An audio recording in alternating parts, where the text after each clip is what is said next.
Imagine having to present consumer magazines as a concept to a board 10 years ago. It'd go something like this.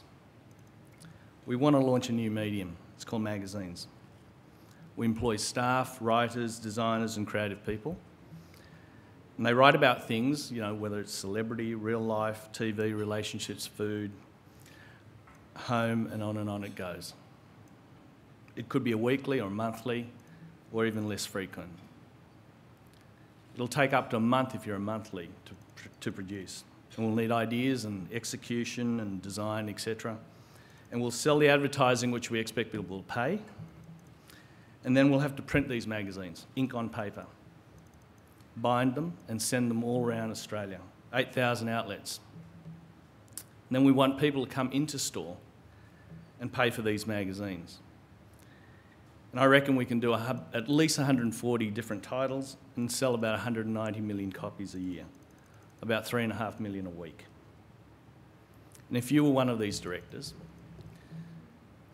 say you'd be predominantly male, one successful, now no longer, part of an old boys network, more risk averse than a risk taker, what would you say?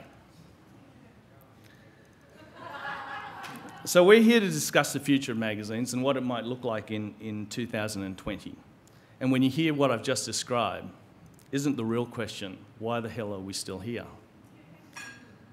I'm sure that you're all hoping I don't trot out that line that Tim Trumper would normally trot out, that radio didn't kill off newspapers, TV didn't kill off radio, and DVDs haven't killed off cinema, etc.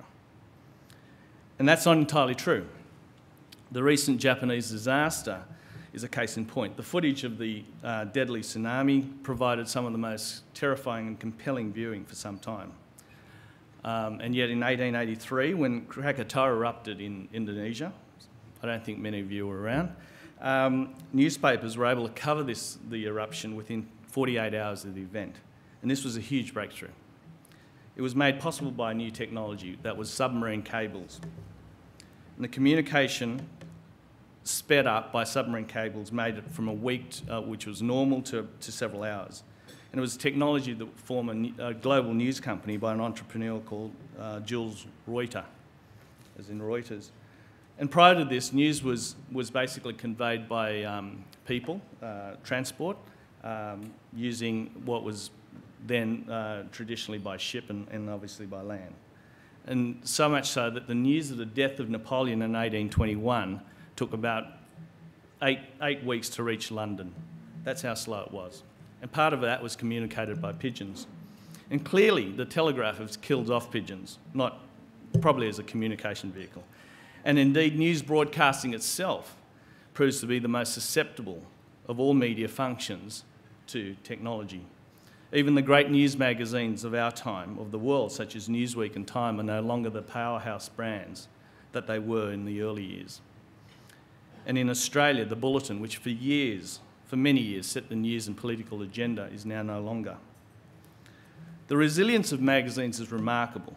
And rather than talking magazines down, think about the resilience of a product in 2011, when loyalty is a four-letter word, when consumers want things immediately and always for free, that Australia can still sell over 3.5 million magazines per week, just to consumers. And yet, because we're resilient, because we've been relevant for such a long time, is now basically working against us, or so you read in the media. Unfortunately, the fact that we've survived to date doesn't actually guarantee our future. And just 2 years ago, free-to-air TV was dying, or so the commentators were saying. And then came along MasterChef and Rafters and multi-channels, and it's blown that theory away. And yet the rise and fall of MySpace is yet another example of the media fickleness.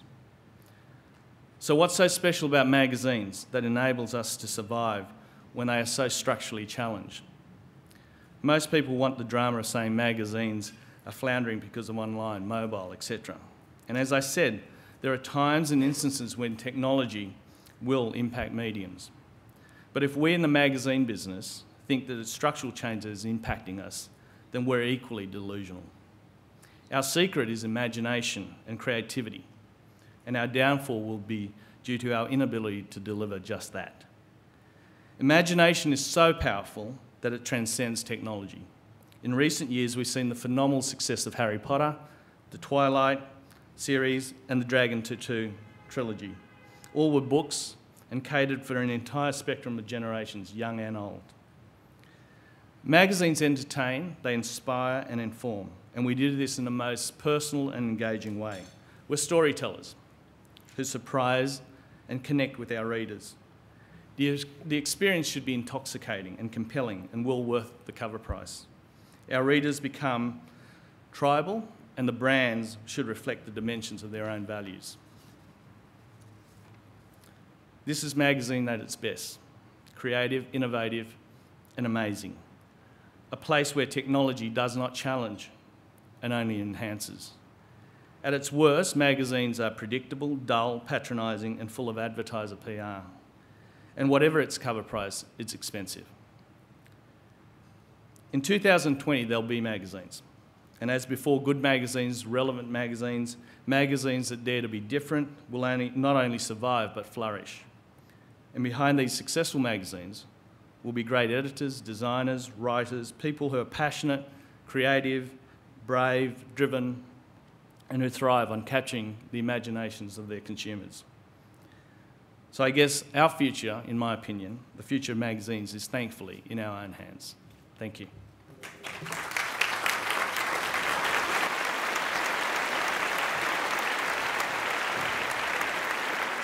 The big unknown is what's making us hesitate in terms of how we move forward.